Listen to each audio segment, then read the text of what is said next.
Boa tarde a todos. É um prazer enorme, mais do que vocês imaginam, estar aqui, me despedindo da minha terra.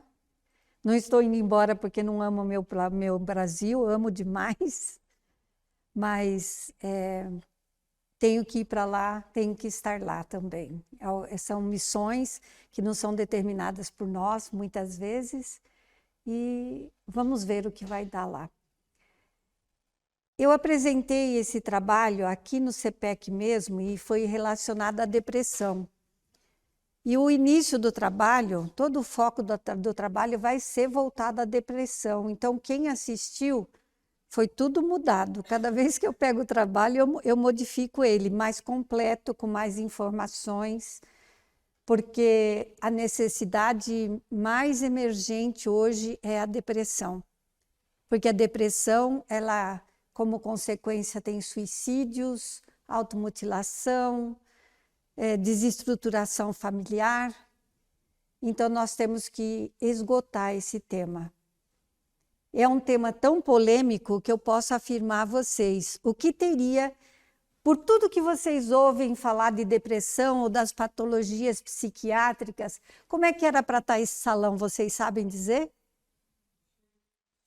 Vocês entenderam? Então, a dificuldade, a dor de lidar com a nossa realidade, vocês vão perceber, prestem bem atenção, porque vocês podem falar, é termo técnico. Não, o inconsciente de vocês vai assimilar. Vai assimilar e vai decodificar de acordo com a necessidade de cada um. Seja ela profissional, seja ela espiritual, seja ela psicológica, psiquiátrica, não importa. O inconsciente cuida de decodificar os termos. Eu procuro fazer o mais próximo da linguagem popular para que alcance a todos. E eu venho desenvolvendo esse trabalho, não é só de agora. Agora houve uma conscientização da necessidade desse trabalho, porque eu fui a Portugal, fiquei 4 meses lá, e comecei a fazer uma pós-graduação lá em psicoterapia familiar sistêmica. E das nossas aulas, nós temos estudos de caso. E foi apresentado o caso de uma menina com surto, uma adolescente com surto psicótico. E o pai foi chamado na clínica para conversar. Todo o trabalho que eu faço, eu nunca trabalho só a pessoa, o emergente da doença. E o pai ficou muito bravo. O que eu estou fazendo aqui? Não sou eu doente. O doente é minha filha. A gente manda ela limpar o quarto, a gente manda ela fazer as coisas, ela não faz, ela não liga. E aquilo me chocou de uma forma que eu falei, meu Deus, não é só no meu país. É mundial. É mundial as pessoas não entenderem as patologias psiquiátricas e psicológicas. Então, qual é a nossa necessidade? Que vocês estão aqui porque vocês foram chamados para isso. Vocês vão ser multiplicadores dessa realidade. A primeira coisa é nós conhecermos. E a maior dificuldade que o ser humano tem é a responsabilidade do conhecer através de estudos, leitura, palestras. Se a gente vem num dia comum na casa, como está isso aqui? Lotado, né? Por quê? Porque eu só busco a cura. Mas a cura só vem com muito trabalho, conhecendo, entendendo, aceitando e principalmente vencendo o preconceito. Então eu venho desenvolvendo o trabalho com depressão desde que me formei, em 1986. Nem encontram meu histórico, nem meu diploma de tão pré-histórico que é. Então, no desenvolvimento desse trabalho, a gente percebe a resistência da mudança das pessoas, principalmente do doente. Por quê? Porque ele tem um comprometimento físico, emocional, espiritual, que se não for tratado conjunto, eu somente faço um curativo, alivio a dor e a doença volta com maior intensidade. Então, o conhecer, o entender, Aceitar que eu sou portadora de uma doença como qualquer outra do planeta e que vou lutar por isso. Então, quando eu voltei de lá para cuidar da documentação, para eu retornar, para cuidar do visto aqui, eu fiz essa pesquisa e apresentei como trabalho de pós-graduação. E vocês pasmem, na linguagem espiritualista, não foi espírita, porque senão eu designaria uma religião, né? Mas espiritualista. Para que a gente possa, de alguma forma, conscientizar que a doença não está só no físico, no cérebro, mas sim também na alma. E até agora o trabalho não voltou. Então vamos dar sequência, eu vou falando para vocês, e no decorrer, depois que der o tempo, as 2 horas, né? Meia hora, 1h30, meia hora é para perguntas. Então a gente vai poder estar conversando a respeito, tá bom? Então o que é a depressão? Que é tão falada, que é a doença que vai mais matar nesse nosso milênio. É um estado de espírito de melancolia, tristeza, de desespero. Uma intimação das leis da vida, convocando a alma a mudanças. Olha só, é uma intimação para que nós mudemos.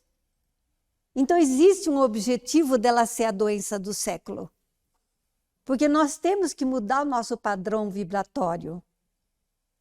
É a reação da alma, isso eu acho muito incrível, a reação da alma que não aceitou a sua realidade pessoal como ela é, estabelecendo um desajuste interior que a incapacita para viver plenamente. Tudo perde a graça. O mundo fica cinza, viver se torna muito difícil, muito pesado, as ideias físicas são somente de pessimismo. Então essa é uma doença que está nos cobrando mudança. Principalmente para as crianças, para os jovens adultos. Eles caíram de paraquedas aqui com uma mente privilegiada, com uma inteligência muito mais acentuada do que nossa geração. Se alguém já ouviu falar das crianças índigos, crianças cristais, hoje tem crianças diamante, tem criança de tudo quanto é tipo, né? Mas basta falar para os mais velhos, meu filho não abriu o olho quando nasceu, minha irmã para abrir o olho, minha mãe teve que fazer assim, para ela abrir o olho, para eu ver o olho dela, que eu queria ver o olho dela. Hoje eu vi uma criança de 4 meses engatinhando, eu vi. E ela andou pouco tempo depois. Eu vejo o tempo todo no meu consultório crianças com TDAH, com autismo, e a gente avalia, são crianças e jovens extremamente inteligentes, com uma inteligência muito acima da média. Então, o que está acontecendo? Eles caíram de paraquedas num planeta primitivo, vamos assim dizer, para a gente entender. E aí o nível deles não se encaixa com o nosso, por isso que há uma fuga da realidade, uma fuga dos objetivos, porque nada bate com o que ele é. Então o espírito dele grita por algo que ele não sabe como fazer, e ele desestrutura fisicamente, porque o corpo físico não suporta o que o espírito trouxe. Deu para entender bem? Deu? Então é bem isso. A depressão é uma perda de interesse, de prazer pela vida. A criança tenta. Todas as vezes que eu vejo um pai, principalmente um pai, porque me encanta pai com os filhos. Quando é bebezinho, aquele pai gruda aquela criança, aquele pai beija, aquele pai tem um amor. Eu fico pensando, meu Deus, por que cresce e perde a paciência? Né? Por que cresce e tem que gritar? Olha, é muito difícil. Eu acho que os surdos têm mais vantagem nessa hora, né? Eu pensei isso agora, porque os pais não gritam, eles falam por sinais. Né? Então, por que tem que gritar com a criança? Uma coisa eu sempre faço questão de falar nas minhas colocações. Quando a gente grita, é porque a gente não sabe se tem razão. E não sabe se o que nós estamos falando é verdade. Eu não tenho segurança do que eu estou falando. Por isso que eu tenho que gritar, para que o outro possa ouvir. A energia é extremamente reduzida, porque ele luta contra algo que ele não conhece, e ele não consegue se colocar, ele não consegue atuar. Criança com 5 anos de idade, que vem porque a diretora mandou embora se ele não tomar Ritalina. E aí eu vou avaliar a criança não aguenta ouvir tudo aquilo, porque o que ele sabe é para criança de 9 anos. E essa criança conseguiu se dar bem. Quando ele se tornou adolescente, pré-adolescente, ele voltou comigo para ele receber algumas orientações. Eu não aguentava de vontade de dar risada.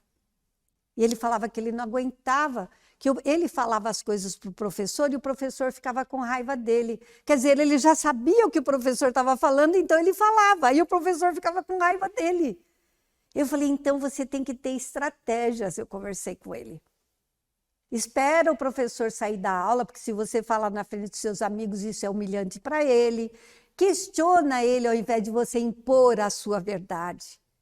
Os distúrbios do sono, a ansiedade, a alteração de apetite, sentimento de culpa, baixa autoestima, falta de concentração. E são infinitos os diagnósticos para carimbar, né? Você tem TDAH, você é espectro autista, você é autismo, você vai pum, pum, pum, pum, carimba, medica. Então, o que está faltando para completar? Conhecimento. Está faltando orientação aos pais. E o que nós sentimos hoje aqui, com a presença de vocês, é o que eu já sinto minha vida toda como profissional. Porque sempre fui expositora. Nós fizemos um trabalho, isso foi em 2001, 2005, nós tínhamos uma campanha, temos ainda essa campanha contra o aborto, Vida Sim à Gravidez, e a prevenção às drogas. Foi dado palestra para mais de 2.000 alunos cada vez na Escola Estadual do Paraná. Cada vez tinha 400, 450 a turma. Vocês sabem quantos pais vieram quando foi para os pais? Tinha 35, 37 pais. Então, nós temos que decidir quem educa. Quem educa? A escola ou os pais? Tem que se definir, ficar muito bem definido. A parte dos pais, cabe aos pais educar. E cabe intelectualmente à escola encaminhar. Então, nós temos muitos confrontos com esses seres que estão surgindo. E nós vamos perder, porque eles são os seres do futuro. Os seres que vão transformar o nosso planeta. Para quê?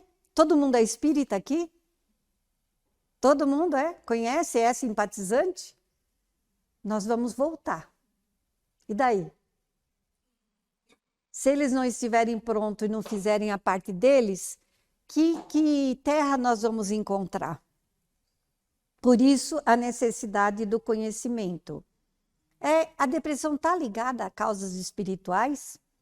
Eu pensei, existe vida após a depressão? O depressivo não acredita que exista.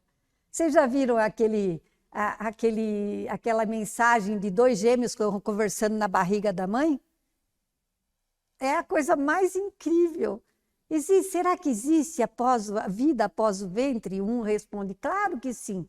Eu não acredito não, mas a mamãe vai nos receber. Que mamãe? Eu não acho que existe mamãe. É incrível essa mensagem. Então eu pensei, existe vida após a depressão? O suicídio mata a dor da depressão? Existe sim muita gente que eu tratei que curaram da depressão. E muita gente que era para se suicidar, que realmente melhoraram. Agora, se mata a dor, se suicida? Não. Porque nos trabalhos mediúnicos, que quem é de casa espírita e faz parte de trabalho mediúnico, surgem tantos e tantos e tantos suicídios que a gente não tem nem conta. Então, é a doença do século. E o conhecimento faz com que a gente possa ajudar quem é portador dessa doença. E a depressão e a obsessão? Nós temos... Eu passei o trabalho para o Rodney e foi muito difícil, porque é muita coisa, muita coisa. Então, eu peguei os principais focos para que a gente possa conversar. A depressão e a obsessão, só existe obsessão porque existe um obsediado. Obsessor, obsediado. Né? Que abre a sintonia a seus obsessores através dos seus pensamentos e ações. Então, a desmotivação, a apatia, a falta de vontade, o pessimismo, tudo isso é porta aberta para que os obsessores usufruam dessa energia negativa, muitas vezes para induzir a pessoa ao suicídio. Então, nós temos que ter, como nós vamos falar aqui na frente, muita paciência, porque a depressão, ela é uma enfermidade psicossomática. Por quê? Porque ela atinge a mente, ela atinge a alma, ela atinge o coração e depois fere o corpo.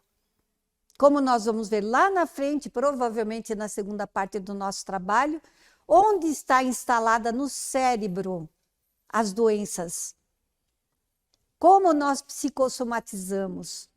Eu tenho especialização em medicina sociopsicossomática e quando, em 86, eu fiz a especialização, e foi incrível eu participar de um hospital de pacientes oncológicos e uma pessoa tentou suicídio tomando veneno. E nós fomos trabalhar com a pessoa, nós fomos questionar, e a pessoa tomou veneno para matar a doença.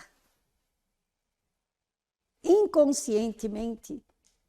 Ela não sabia que ela estava se matando, ela queria matar a doença, a dor. E que todas as pessoas que eram ali portadoras de uma doença grave, principalmente o câncer, eram pessoas que tinham tido um choque, uma perda de um ente querido, uma separação, perda de um emprego, perda de uma condição financeira. Então, somatiza. Por quê? Porque o cérebro não suporta. O cérebro não suporta a angústia do que aconteceu. Então, para a pessoa não desestruturar, não enlouquecer, ela joga para um ponto fraco do corpo e ela acaba somatizando uma doença. Nós nunca podemos desprezar uma pessoa deprimida. Que a depressão, ela é o último estágio da dor humana. Ela é a fase exata onde a alma dói. E dói, gente, dói. Eu comecei a trabalhar muito com automutilação, porque eu recebi uma adolescente, uma menina linda, linda, que se automutilava. E eles se automutilam onde os pais não veem. Passam base para os pais não perceberem. E ela me mostrou que ela se automutilou nas coxas. Ai, aquilo me deu um ruim, que eu perguntei para ela, não dói? Ela me olhou assustada, como se perguntasse, como assim? Aí é que eu entendi a dor dela. A dor da depressão dela, do abandono, do isolamento, da baixa autoestima, que é um motivo principal que os jovens adolescentes adoecem e se automutilam. A dor dela era tão grande que essa dor do se automutilar não se equiparava àquela dor. Então, quando se automutilava, ela tentava matar aquela dor profunda que não alcançava, nem a dor de se automutilar alcançava.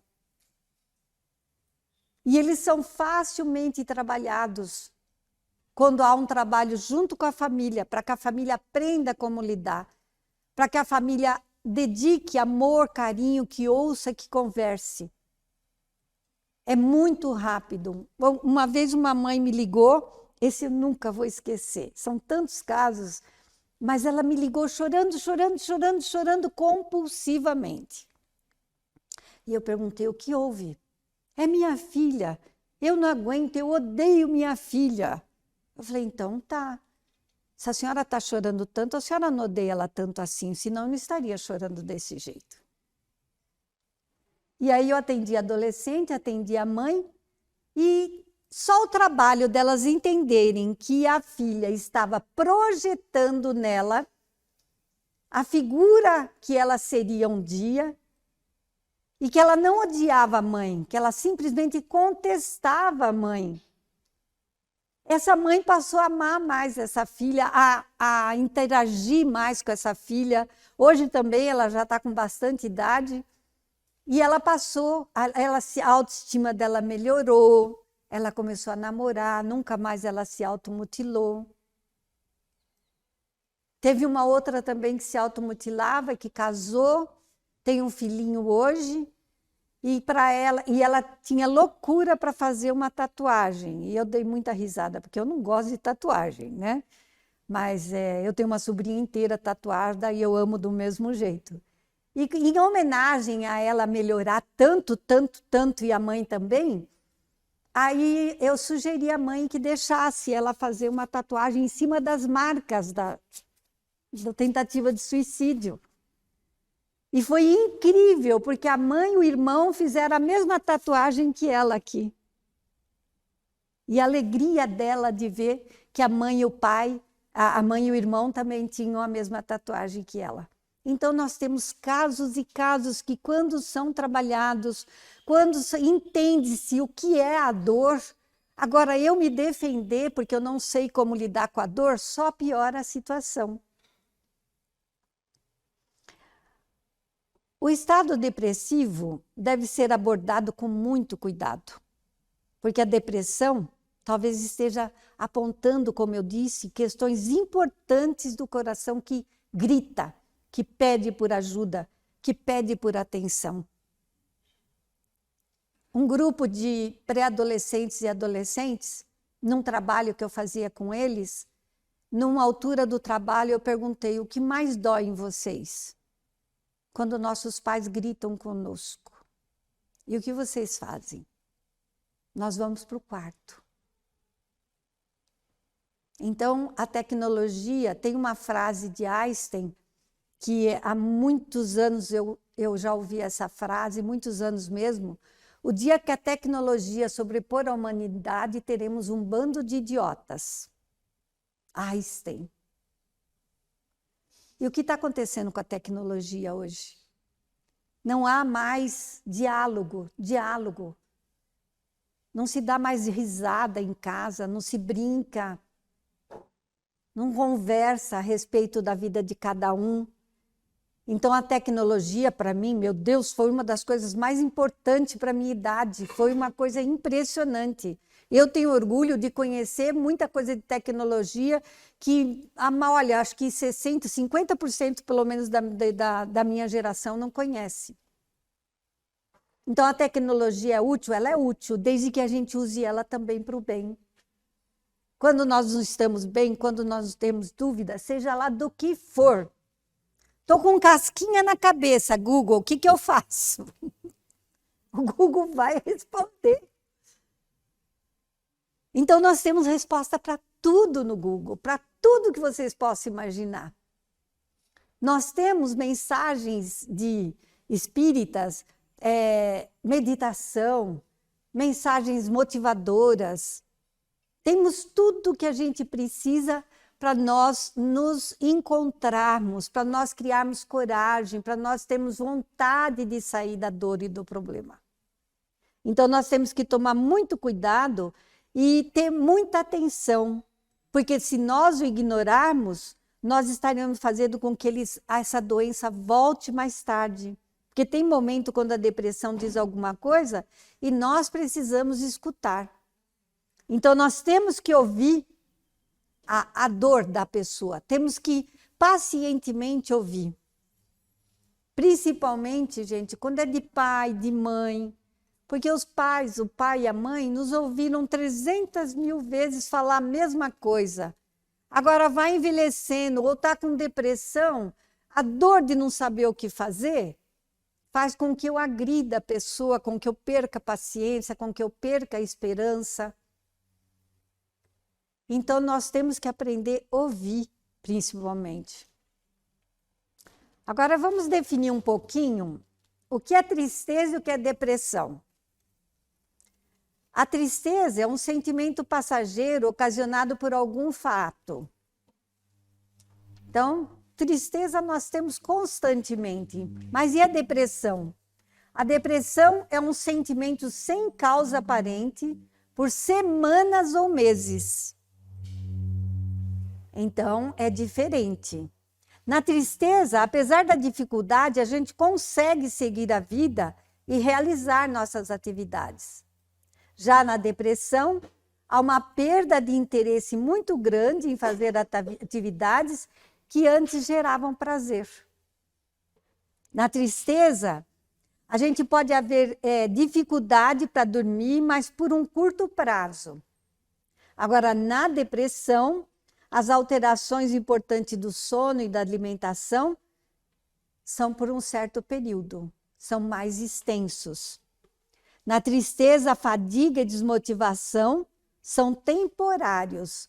Agora, já na depressão, picos de raiva, cansaço constante, apatia, desmotivação, dificuldade de concentração, dificuldade de tomar decisão.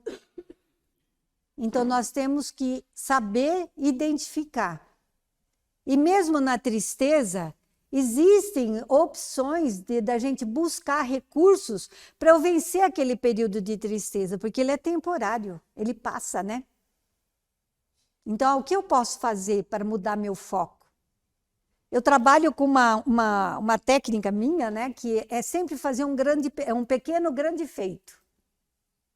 Um pequeno grande feito, ele é muito louco mesmo. Tem que ser mais louco do que nossa doença, né? O pequeno grande feito é assim. Eu estou lá eu fiz isso.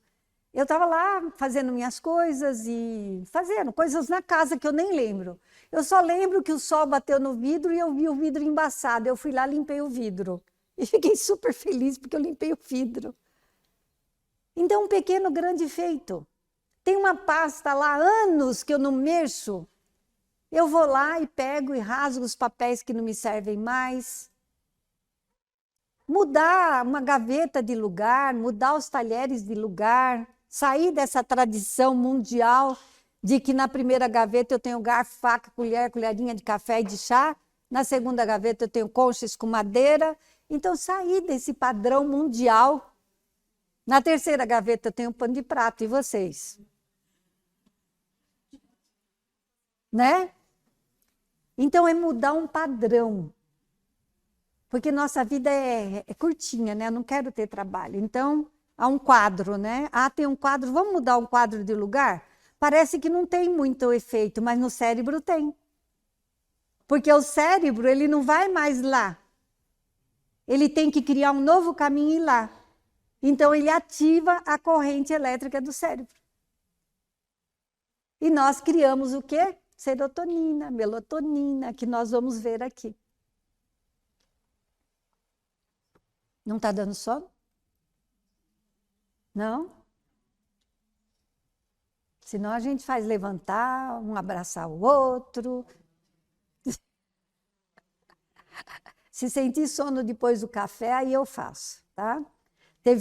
Quando eu vim para cá, eu não queria trabalhar com adolescente, isso era 25 anos atrás.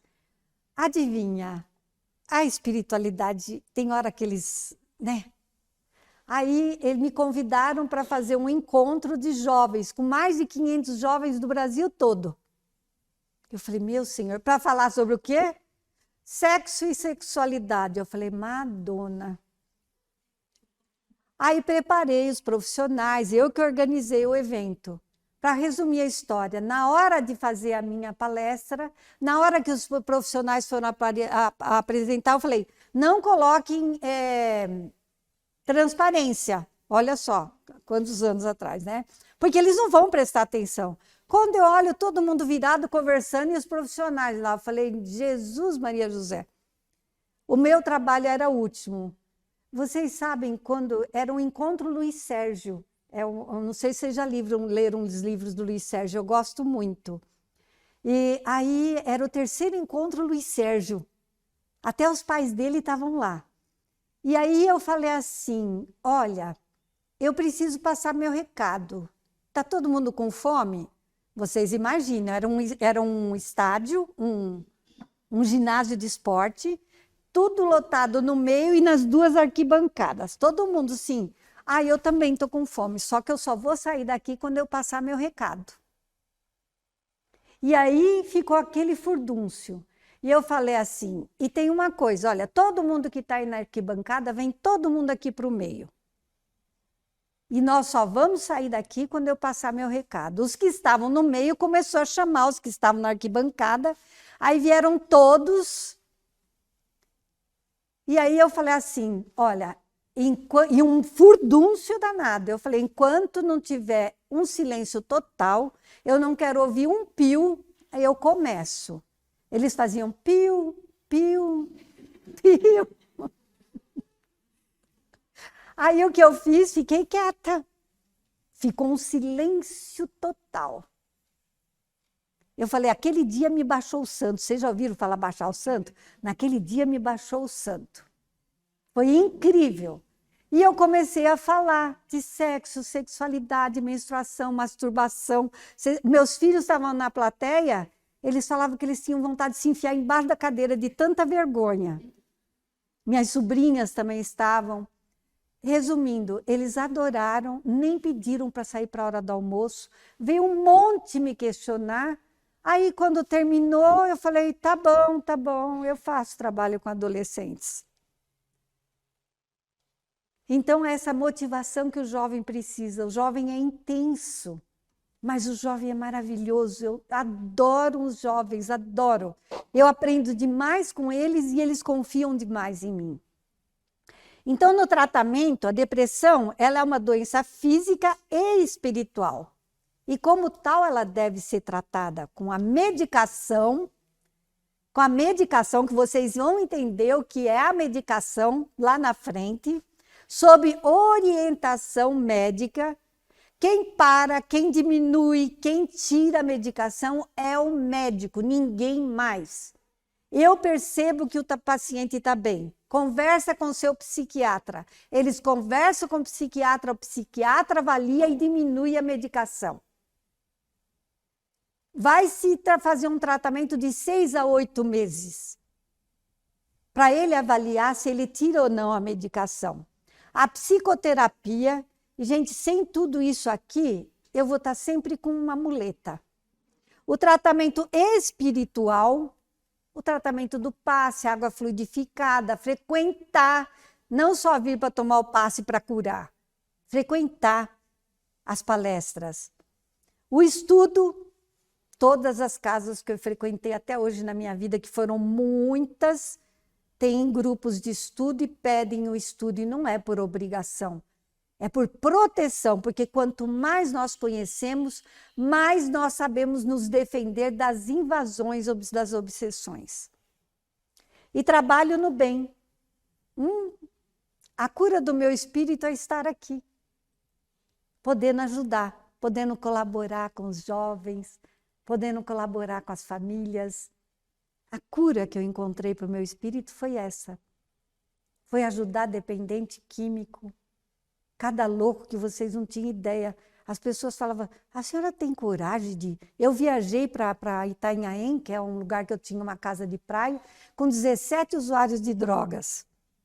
Mas a senhora tem coragem? Claro que eu tenho, eu não lavo um copo, eles fazem tudo. E ai de quem chegasse perto de mim, ai de quem chegasse.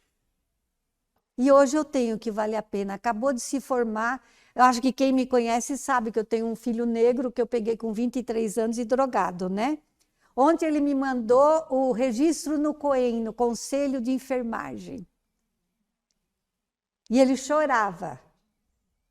Deu trabalho, mas é o meu maior orgulho. Meu maior orgulho. Essa mensagem, no nosso curso de terça-feira, nós tivemos essa mensagem justo quando eu estava revendo esse trabalho para passar para vocês. E ela caiu assim como uma luva. Os maus pensamentos intoxicam a alma. O que nós mais temos? Nossa mente não para, né? Sempre negativamente. Atraem o pessimismo e as presenças doentias dos espíritos perturbados e maus. Todas as vezes que eu não estive bem na minha vida, a primeira coisa que eu faço, eu tenho o hábito de sempre me maquiar desde os 15 anos de idade.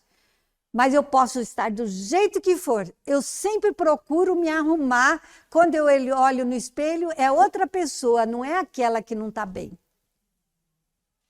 Então, a gente lutar contra o pessimismo, as presenças doentias dos espíritos perturbados e maus.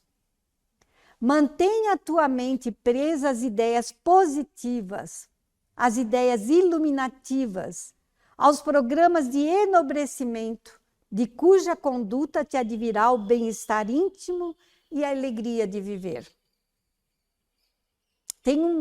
Nós temos nossa rotina e não temos tempo para nada.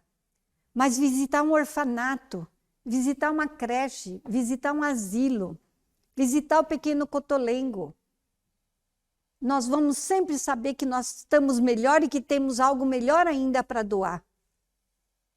O que pensares com insistência, hoje ou mais tarde se concretizará. Os fatos se corporificam de início no campo mental, para depois se tornarem realidade no corpo físico. Pensa no bem e banha-te com a luz do amor. Veio um pensamento negativo? Muda a sequência vibratória. Nem que for para vocês lerem alguma coisa, uma mensagem em voz alta. Por quê? Porque fica espíritos que se afinizam conosco, ou espíritos que querem se vingar, ou que querem atrapalhar nosso trabalho, eles sempre ficam na espreita. Eles têm 24 horas disponíveis para ficar do nosso lado para encontrar uma brecha. Então, quando vem um pensamento ruim, quando a gente não está bem, pega uma mensagem e lê em voz alta. Ele não vai suportar isso. Né? Então, nós temos que adquirir técnicas, estratégias que nos ajudem. Está aqui, gente. Mais para frente eu tenho muito mais que isso para vocês entenderem. Muitas vezes a dificuldade no tratamento, seja lá de qual patologia seja, resulta de falta de informação dos doentes e dos familiares.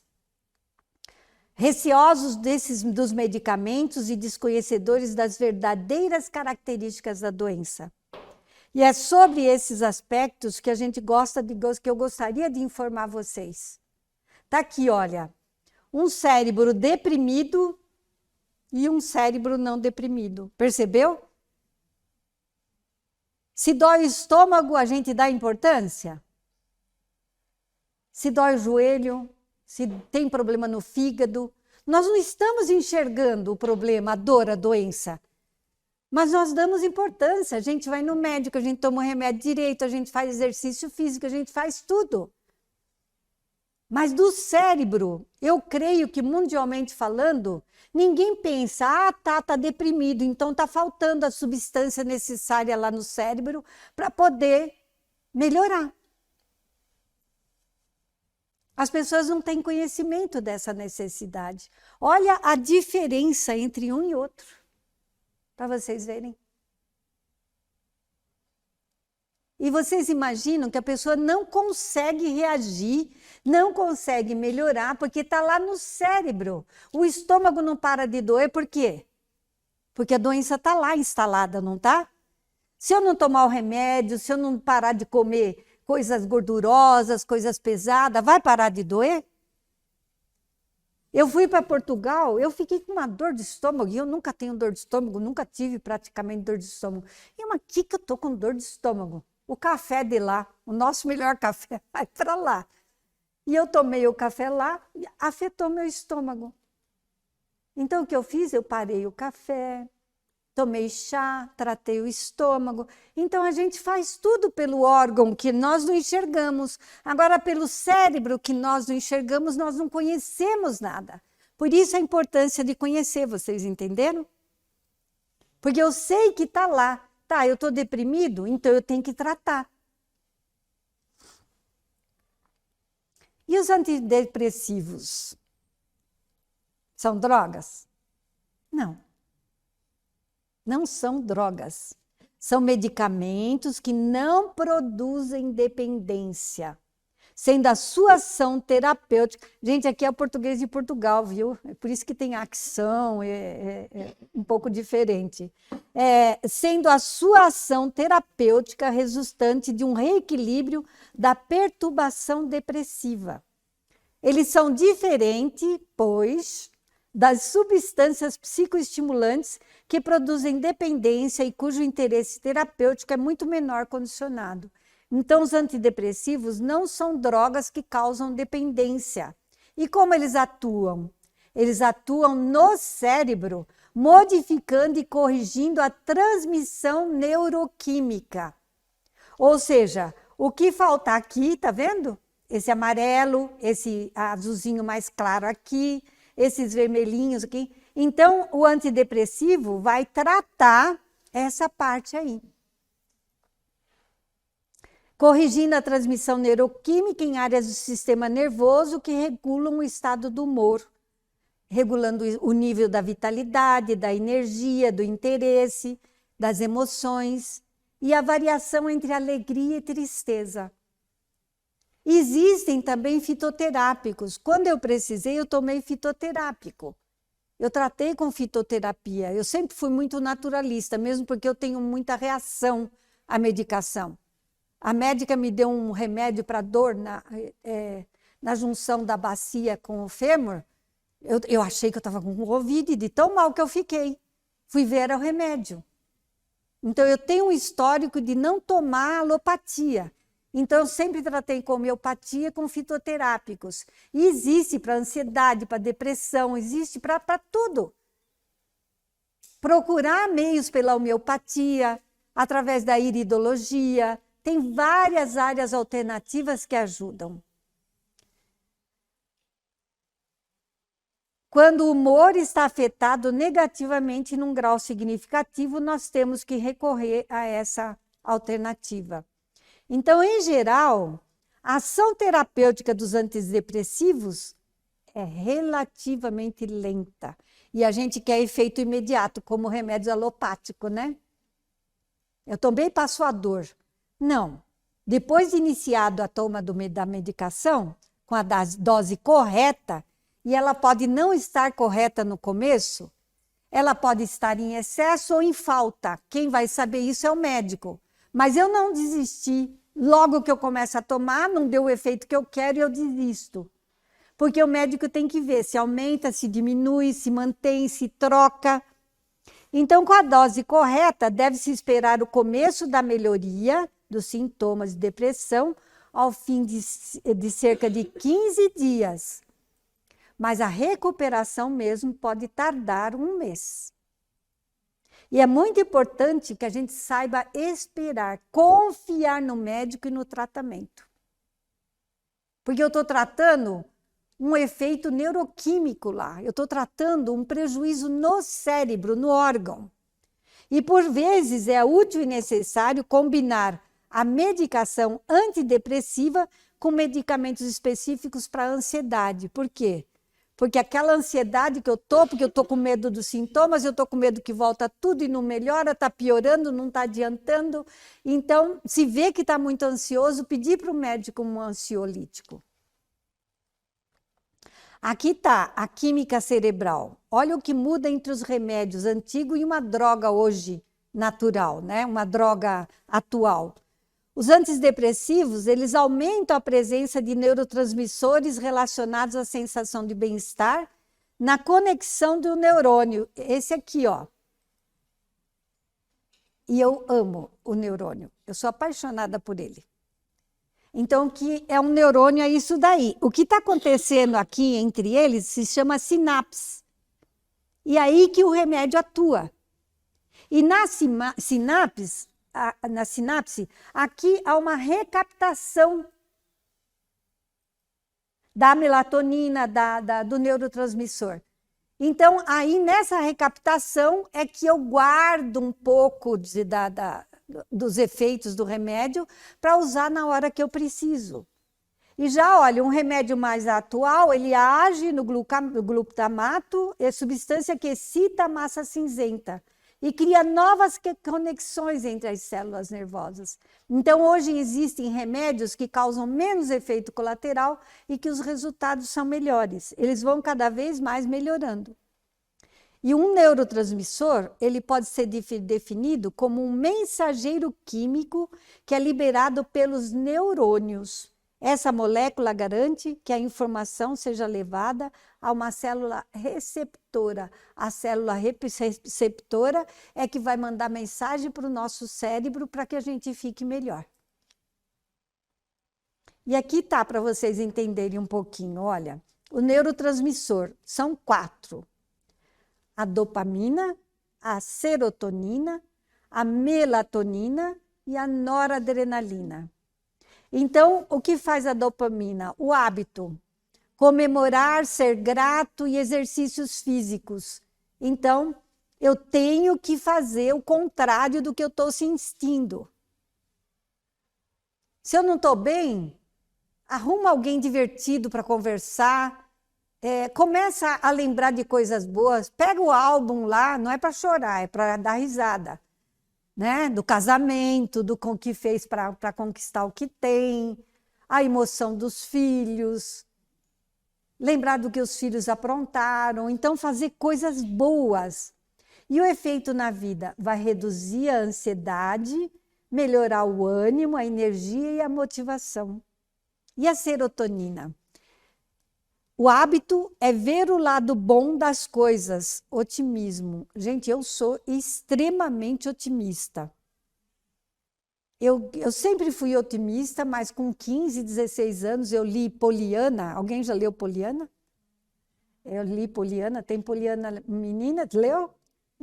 Então, ela pratica o jogo do contente. Nunca eu me esqueci do jogo do contente. Então, pode estar caindo o mundo, eu sou extremamente otimista, porque eu sei que é passageiro, que eu sei que é para algum aprendizado, que eu sei que é para eu melhorar, para eu enxergar alguma coisa que eu não consigo ver. Então, eu sou otimista de que aquilo está acontecendo para que algo melhor aconteça. E os efeitos? Reduz maus hábitos, aumenta a capacidade de decisão. E a melatonina? Tomar um pouco de sol. Né? É incrível como os animais buscam sol, vocês já perceberam? Eu tenho uma cachorrinha que eu vou ter que deixar lá para trás, infelizmente, e eu fiquei com ela esses dias, para que eu pudesse estar com ela um pouco. Aí eu solto ela no quintal, porque estava muito frio, eu pus para dormir dentro de casa. A primeira coisa que ela faz é espreguiçar a patinha da frente, espreguiçar a patinha de trás, aí ela se esborracha lá no sol. Quer dizer, os bichinhos todos procuram um pouco de sol para tomar, e a gente não. Então a gente precisa do sol, porque melhora a nossa qualidade do sono. A noradrenalina, massagem, exercício físico, academia, caminhada, ou mesmo exercício em casa, né? Reduz o estresse, melhora o foco e a capacidade de pensar. Mesmo as pessoas que têm problemas de dores, trava tudo, né? Quem faz alongamento de manhã? Gente, a gente acorda até difícil de virar na cama, né? Aí eu alongo, e conto direitinho todos os alongamentos. Aí eu me solto, destrava tudo. Então a gente queixa de dor, mas a gente não se dá o trabalho de ficar 10 minutinhos no máximo ali alongando para passar dor, para esquentar, aquecer os nossos músculos. Agora, seria uma caricatura É lá que eles falam assim, né? Uma caricatura absoluta tentar caracterizar esses medicamentos como uma pílula milagrosa, ou seja, uma semidroga. Ou então entender que o tratamento da depressão vai se limitar à prescrição de uma medicação. Não, não podemos pensar assim, porque é essencial a medicação, como em outras áreas da medicina, mas também é indispensável no ato médico a compreensão, no ato médico, a explicação, a motivação e o apoio psicológico individual e familiar. Então, se os médicos, infelizmente, eles têm pouca psiquiatria e pouca psicologia, acho que nada de psicologia. Então, explicar para o paciente, é o que eu vou falar para vocês lá na frente. Cadê o cérebro em cima da mesa do psiquiatra, ou do médico, ou do neurologista, seja lá quem for? Para explicar onde que está o problema, né? Mais do que nas outras doenças, a relação terapêutica é fundamental. Gente, não fala, eu não posso pagar. Um dia, eu era estudante de psicologia e eu fui fazer terapia lacaniana. Ai, era horrível, mas foi uma das melhores terapias que eu fiz. E eu pedi desconto para minha professora na época, né? Eu era estudante. Ela falou, quanto é que você vale? Porque para tudo a gente dá um jeito na vida. Para tudo a gente consegue.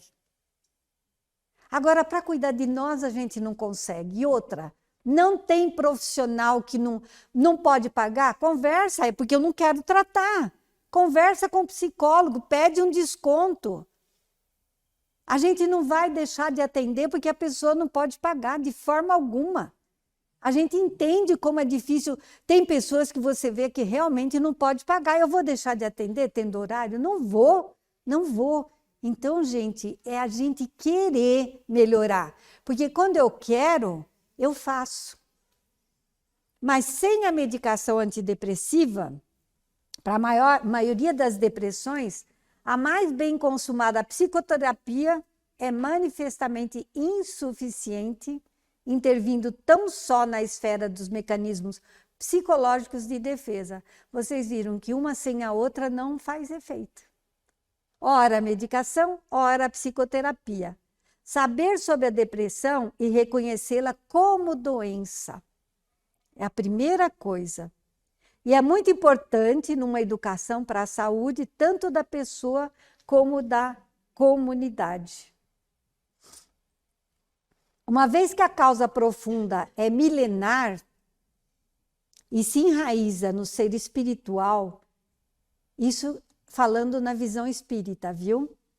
E nos compromissos assumidos para com a lei divina no passado, o paciente tem um papel essencial no próprio processo de cura, de reequilíbrio. Ainda que, salvaguardando o que eles falam, né? De acordo com vozes autorizadas no assunto, que não se deve esperar resultados exageradamente rápidos, dado a gravidade do problema. O paciente pode e deve se trabalhar interiormente. Pode fortalecer a confiança em Deus e, sobretudo, enfrentar seus próprios medos. Certo de que se encontra no caminho da recuperação e que de si depende, em grande parte, não só de desfazer a sintonia com os obsessores, através de uma atitude renovada, mas também a vontade de percorrer o caminho que o conduzirá à libertação plena e que corresponde à presente oportunidade que lhe é dada a viver. Então, gente, a depressão não é fácil, mas nós temos que nos arrastar para poder nos libertarmos dela. A gente tem que sair buscando recursos como qualquer outra doença. Por isso que é importante a família conhecer, para que a família arraste. Quantas vezes eu já vi pessoas se suicidar porque a família não internou. O paciente está grave, gravíssimo, e a família não tem coragem de internar, como se estivesse agredindo, invadindo ou não respeitando o paciente. Eu vi uma mulher jovem, uma senhora jovem, se suicidar. E eu falei, e ela ficou com raiva de mim quando eu falei, você precisa se internar. Mas a família não conhecedora da gravidade da situação não internou, ela se suicidou. E espiritualmente, ela ficou perdida e demenciada por um bom tempo.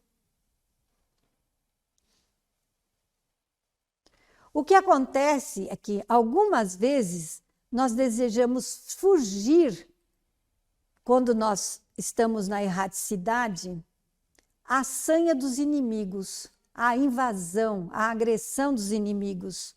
Então, o nosso espírito busca um corpo físico como refúgio. E aí nós nos escondemos e nós bloqueamos os centros da lucidez e da afetividade, que respondem daí com indiferença e insensibilidade. E aí considere-se assim, que grande parte do sucesso ou insucesso da terapia se encontra na mão do paciente, que deve recorrer à fluidoterapia e à frequência no centro espírita e à oração. Ou seja, nós temos um medo inconsciente que faz com que a gente fuja, com que a gente se esconda na doença. Então, muitas vezes a família vê, não, vamos buscar um tratamento espiritual, vamos buscar um tratamento terapêutico, você tem como melhorar, você pode melhorar, você tem como se curar, então vamos procurar. E a vinda na casa espírita, cada vez que ouve uma palestra, cada vez que assiste uma palestra, que toma o passe, muda alguma coisa na vida. Então, gente, a frequência no centro espírita e a oração, dedicando-se então ao serviço de prestação de serviço na casa, de abnegação em favor do próximo. E aí nós vamos fazer o quê? Granjear méritos que vão influenciar na regularização das nossas dívidas, diminuindo assim os nossos débitos. Nós temos débitos, todos nós temos. Todas as vezes que eu faço minhas explanações, eu falo, eu estou aqui de boazinha? Não, não queiram ver meu passado. Diz que nós espíritas somos maiores devedores, né? Então, cada vez que nós fazemos o bem, cada vez que nós trabalhamos, e uma coisa que me encanta em todas as casas que eu frequento, que eu falo, e todas as casas que eu conheci até hoje, é a disposição, o amor, o carinho, o afeto dos trabalhadores. A dedicação, os trabalhadores adotam a casa como se fosse sua e os trabalhadores como se fossem seus irmãos e são felizes em estar aqui. Dificilmente faltam a um trabalho. Eu vou na minha casa espírita, ou aqui, ou lá no... Nossa, é o que recebe, é o que dá o passe, é o que está ali, todos prontos a trabalhar, o que serve a água, o que cuida do som. E sempre são as mesmas pessoas. E que são frequentadores que tomaram consciência através do quê? Do estudo, do conhecimento. Então, é difícil a gente começar? É, porque nós somos acomodados e nós estamos escondidos atrás da nossa impotência.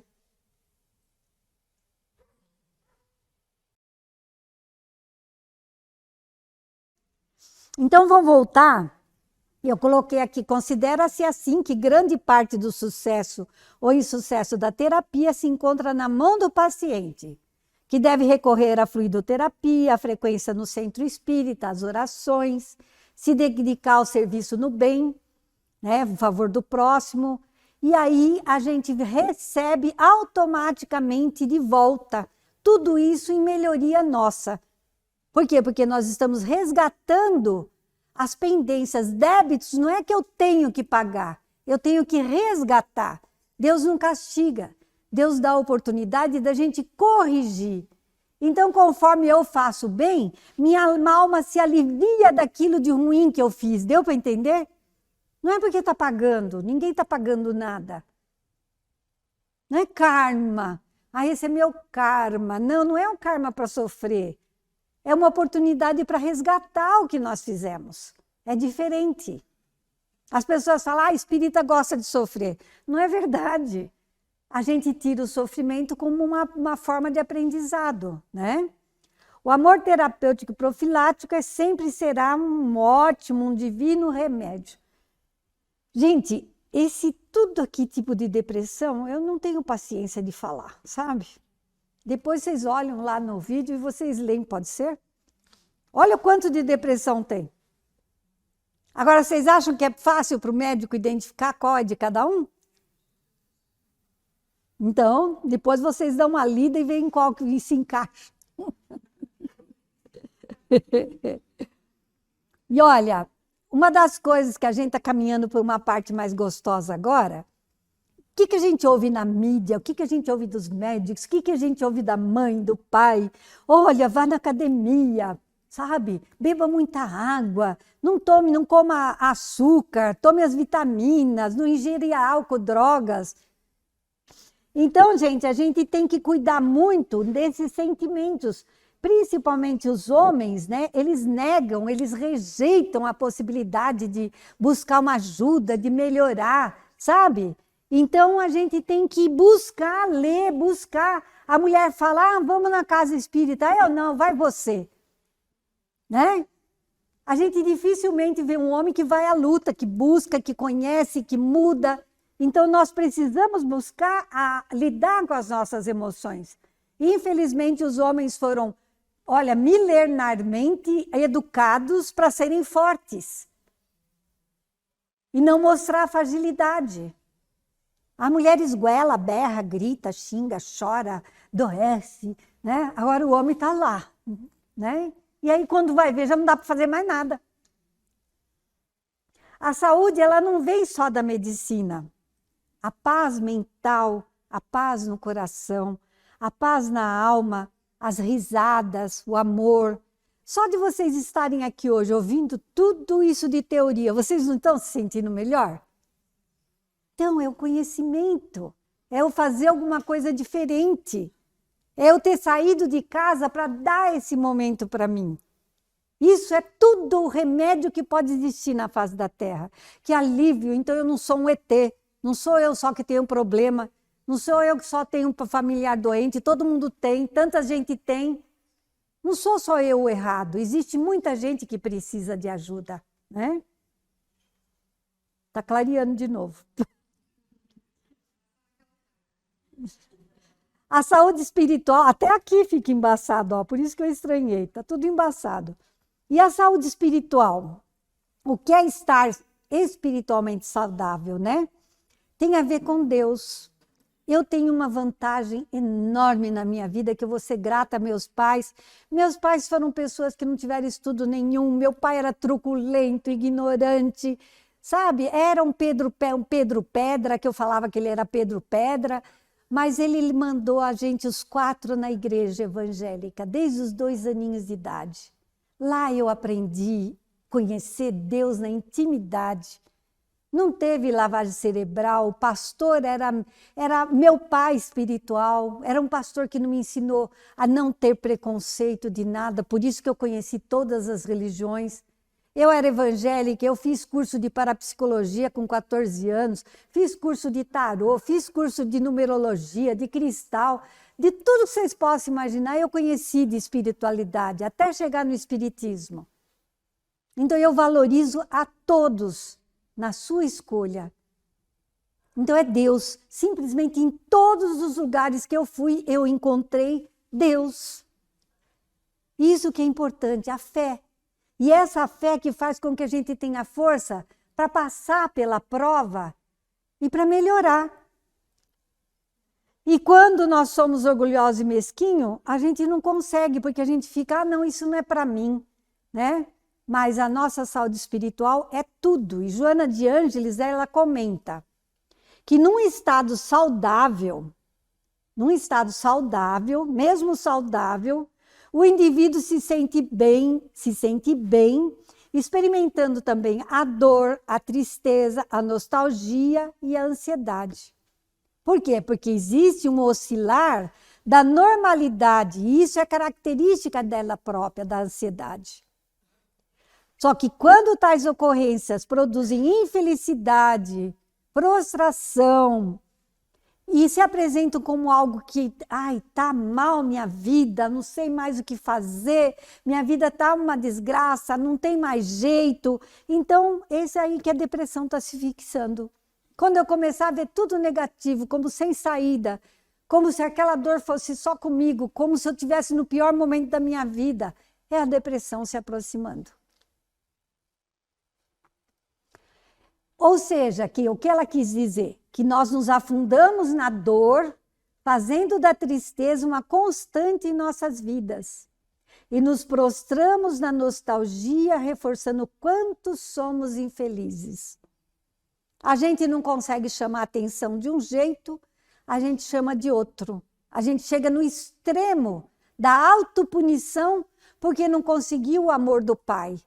Mesmo que nós somos adultos, muitas vezes nós nos colocamos nessa condição, trazendo aquela criança interior ferida, porque eu não consegui que fosse do meu jeito.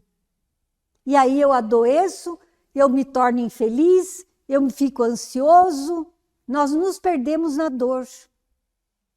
Porque aquela criança interior está gritando e reclamando aquele amor que não recebeu do pai e da mãe. Nós nos afastamos cada vez mais da saída que nós temos aqui nas nossas mãos e somos privilegiados. A fé. A fé. A confiança de que vai passar. Meu Deus, tudo na vida não passou? Tenho certeza que se cada um de nós falarmos aqui um pouco de nós, todos nós passamos por grandes provas. Vocês se lembram dela com dor ou se lembram somente? Só se lembra, né? Passou. Passou, eu sobrevivi, eu estou bem, eu resgatei. Pronto. Então é isso que eu tenho que pensar quando eu estou passando por uma grande prova. Nós nos afastamos da confiança de que estamos seguros e protegidos pelos nossos mentores, pelos anjos de guarda enviados por Jesus para nos proteger e amparar dos companheiros invisíveis que aproveitam a deixa, que aproveitam a oportunidade para nos deixar mais para baixo ainda, porque aí eles se alimentam das emanações negativas que nós emitimos. Companheiros que se afinizam com nossa condição e se alimentam desses fluidos negativos que a gente cria e vai acentuar cada vez mais nosso negativismo. Aí a gente se torna os próprios infelizes, coitados, e não é só nosso, é dele também. E aí a gente vai ficando cada vez mais prostrado e sem energia. Por quê? Porque ele está sugando nossa energia vital. Chico Xavier, olha, se vocês quiserem tirar foto dessa, é para guardar. Para ler todo dia. Quando você conseguir superar problemas graves, não se detenha na lembrança dos momentos difíceis, mas sim na alegria de haver atravessado mais essa prova em sua vida. Quer dizer, quando a gente passa, a gente conta para todo mundo, porque eu estou assim, porque aconteceu isso, porque... Quanto mais as pessoas me reforçam, mais eu reclamo, não é verdade? Quando sair de um longo tratamento de saúde, não pense no sofrimento que foi necessário enfrentar, mas sim na bênção de Deus que permitiu a cura. Mas o que eu faço? Eu falo tanto de remédio que eu estou tomando, os exames que eu fiz, quanto foi sofrido, que bibi, e eu não mudo, não saio daquela sintonia. Eu passado pelo problema. Hoje eu não estou mais assim, então eu vou criar uma nova história. Leve na sua memória para o resto da vida as coisas boas que surgiram nas dificuldades. Elas serão uma prova de sua capacidade e lhe darão confiança diante de qualquer obstáculo. Quando você faz o que nós realmente, tudo que nós falamos aqui, precisam ser feitas, tudo que precisa ser feito, você começa a crescer. E esse crescimento vai tornar você capaz de fazer cada vez mais cada vez mais, hoje, amanhã, mais do que ontem, depois de amanhã, tudo vai se tornando melhor. Porque eu vou descobrindo o quê? Que eu venci um obstáculo, que eu venci outro, que eu consegui fazer isso, que eu consegui não deixar o pânico me tomar, que eu consegui não deixar a depressão me vencer. É assim que a gente vai criando forças para sair da doença. É o remédio que nós temos aqui, ó. Essa é a causa principal desse projeto. Exatamente por causa do que aquele pai falou, e eu pensei que quando nós vamos no oftalmologista, tem lá o olho que ele desmonta. Quando ele me falou que ia me operar da catarata, foi uma vez que eu tomei essa consciência, porque ele tirou o cristalino do olho que estava em cima da mesa lá de acrílico, né? Me mostrou onde estava a catarata, que ela é sugada e que põe a lente, sabe? Então, gente, tá aqui. Ele me explicou tudo antes de eu operar. Você vai no pneumologista, tá lá o pulmão, né? No ortopedista, a gente faz tudo. Ah, você tá com a rótula gasta, você vai precisar pôr prótese. A gente corre, fortalecer os músculos, fazer exercício, tomar os remédios, tomar as vitaminas para poder não botar prótese no joelho. O coração também.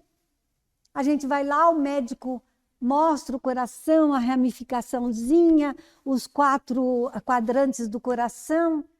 Agora, a gente vai num psicólogo, num psiquiatra, num neurologista, tem alguma coisa em cima da mesa deles? Não tem. E é o que está faltando. Gente, quem já viu, do mais velho ao mais novo, alguém já viu em cima da mesa de um médico que explique para a gente o que está acontecendo no nosso cérebro? Não tem. Fala aqui, ó, doutor, me explica, por favor, como que age isso no meu cérebro? Como trata o remédio? Algum explicou um dia para vocês? Vocês entenderam? Ninguém conhece do cérebro. Ninguém conhece o cérebro. E é essa a minha. Só. Mas não mostra lá, né? Onde mostra o raio-x, pelo menos. Mostra lá, não mostra tudo lá na luzinha que ele tem lá? Então, por isso, essa minha proposta agora, que eu vou levar lá para Portugal, que às vezes vem para cá com mais força. Né?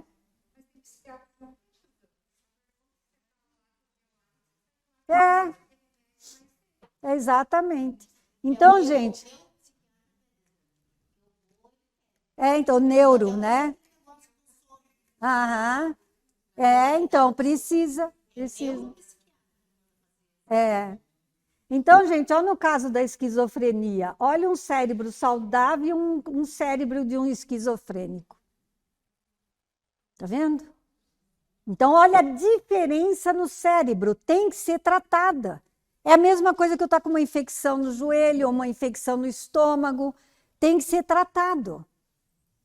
Aqui no caso do borderline, né, o transtorno de personalidade, o borderline, a síndrome de borderline é um problema de saúde psicológica e psiquiátrica, em que o acometido apresenta uma personalidade com um padrão de instabilidade. Borderline. Ora eu estou em euforia, ora eu estou em depressão. É o PMD de antes, psicose maníaco-depressiva. Então, as mudanças de humor, de comportamento são grandes. Aqui no caso do bipolar, que eu falei para a senhora, né? O transtorno de borderline, como o próprio nome já diz, não é um transtorno de humor, mas sim de personalidade. Não é a mesma coisa que a bipolaridade. A bipolaridade, o problema resulta de uma desregularização em alguns elementos cerebrais, que coordenam as emoções positivas e negativas. Então, tem maior possibilidade de tratar do que a outra. Aqui eu não vou poder me alongar. A ansiedade social está aqui também. Está lá localizado no cerebelo, na amígdala, no corpo caloso. Então, tem que ser tratado lá no cérebro para que se regule a quantidade de serotonina, de endorfina, que está sendo mandada para o cérebro, porque está com falta de alguma delas aí. Olha aqui, ó. No caso, de enfrentar uma situação que amedronta, no caso da... o hipotálamo é ativado. Aí ativa a glândula pituitária, que desencadeia a liberação da adrenalina, da noradrenalina e da cortisol. Aí são liberadas em grande quantidade em situações de medo, susto ou estresse. E é isso que causa a fobia. As pessoas com fobia social, mas você não tenta, você não faz. Meu Deus, como se lá, olha, humor, angústia e medo, o sono, alteração no sono, o corpo, palpitação, ritmo cardíaco acelerado, o pensamento, eles acreditam ser inferiores, têm vergonha de entrar em contato com as pessoas, o comportamento, a timidez exagerada. Como que ele vai conseguir sair? Eu tenho que conhecer para saber como lidar. Tá bom, então vamos fazer aos poucos. Vamos dar uma volta no jardim. Vamos lá, sabe, tratar totalmente com todos os recursos e ajudar que o paciente vá tomando as atitudes devagar, com pequenos gestos. A ansiedade social, que é mais ou menos parecida. Aqui um cérebro da ansiedade e da depressão. O do meio foi antes do tratamento e o de baixo depois do tratamento. Olha a diferença.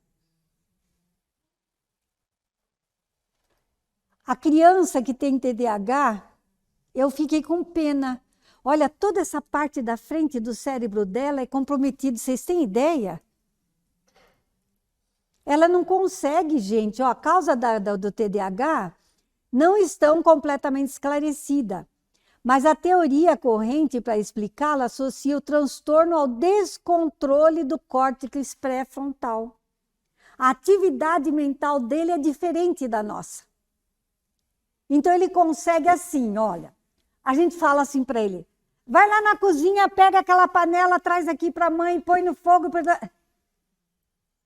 Ele só guarda que ele tem que ir buscar a panela. E nem acha. Nem acha. É verdade. Então, olha adultos também têm TDAH, viu?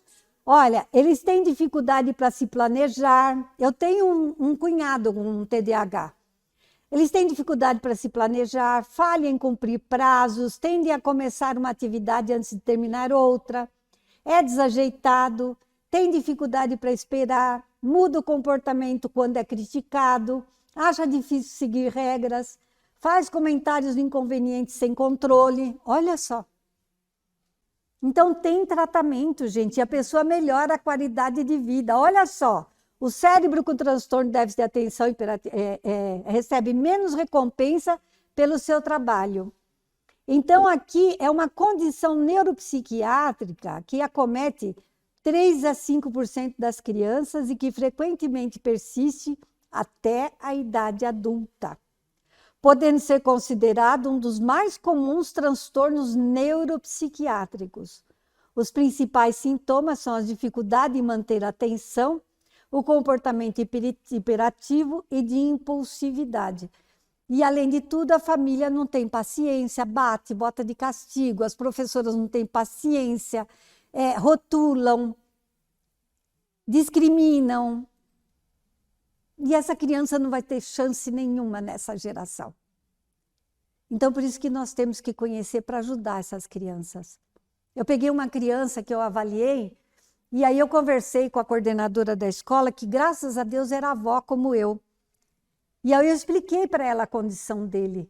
Ela explicou para as professoras, para a direção. Vocês acreditam que o menino mudou 100%? Porque ele era isolado, rejeitado, como o problema da classe, como ninguém quer ter trabalho para lidar com a criança. Sendo que eles são incríveis. Quando ele estava na sala comigo, ele sentou no meu colo, a mãe falou, mas esse não é meu filho. Ele arrumou tudo, ele mexeu, brincou, ele arrumou tudo, pôs tudo no lugar, fez tudo bonitinho, como se fosse num passe de mágica.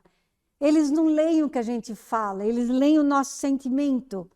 Então ele lê o sentimento de rejeição da professora, dos amiguinhos.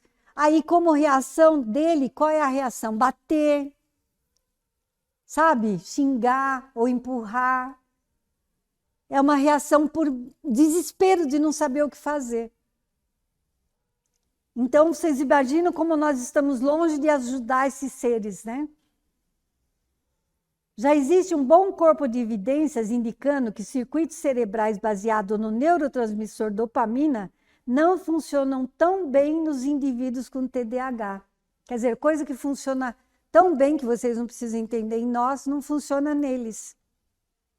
Aqui nós temos, olha, um cérebro sem TDAH, e olha só, esse daqui é o sem TDAH, olha aqui, as cores, né? Lá é o com TDAH, olha como que saíram as cores, tá vendo? Que a dopamina, todos o que ele tem que ter no cérebro. As pessoas com Alzheimer, gente, tem tanta gente hoje com Alzheimer, da gente pensar naquela, não precisa ser com Alzheimer também, conforme a gente vai envelhecendo, o nosso cérebro vai ficando assim, parece uma ameixa. Vai secando, vai perdendo massa cinzenta, então esquecimento. Quando a gente não tiver paciência com os pais, e pensar quantas vezes nós perguntamos a mesma coisa e eles nos responderam, né? E que se aquela mãe, ela esqueceu o que falou, aí você, mas eu já falei, caramba, quantas vezes tem que repetir, você está falando a mesma coisa. Ela não lembra que ela está falando a mesma coisa. Vocês imaginam como é dolorido para ela? A facada no coração, cada vez que a gente fala que ela falou, mas ela não lembra que ela falou. Ela fala, eu acho que eu estou ficando esquecida, mas ela não lembra que ela falou. Então, nós temos paciência com as pessoas que estão ficando de idade e com as pessoas, principalmente, que têm Alzheimer. Aqui um cérebro normal da pessoa que tem Alzheimer, que não tem Alzheimer, e a que tem Alzheimer. Olha o buraco, gente, o rombo no cérebro. Falta massa cinzenta. É umas valetas entre essas massas aqui, esses lóbulozinhos ali, ó, vira uma valeta, olha. Tá vendo? Então não assimila.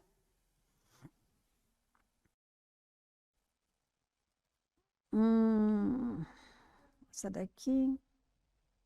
Aqui é o ciclo do síndrome do pânico, só para a gente ter uma ideia. No caso da bebida alcoólica, eu já vi paciente com senilidade alcoólica, e é o oposto do Alzheimer. Ele perde com redução da concentração, da atenção, da memória recente, da capacidade de julgamento. E é por isso que depois que da farra, você pode até se esforçar, mas muitas vezes não se lembra da noite anterior. Apesar de que eu acho que se lembra sim. Aqui no caso da cocaína,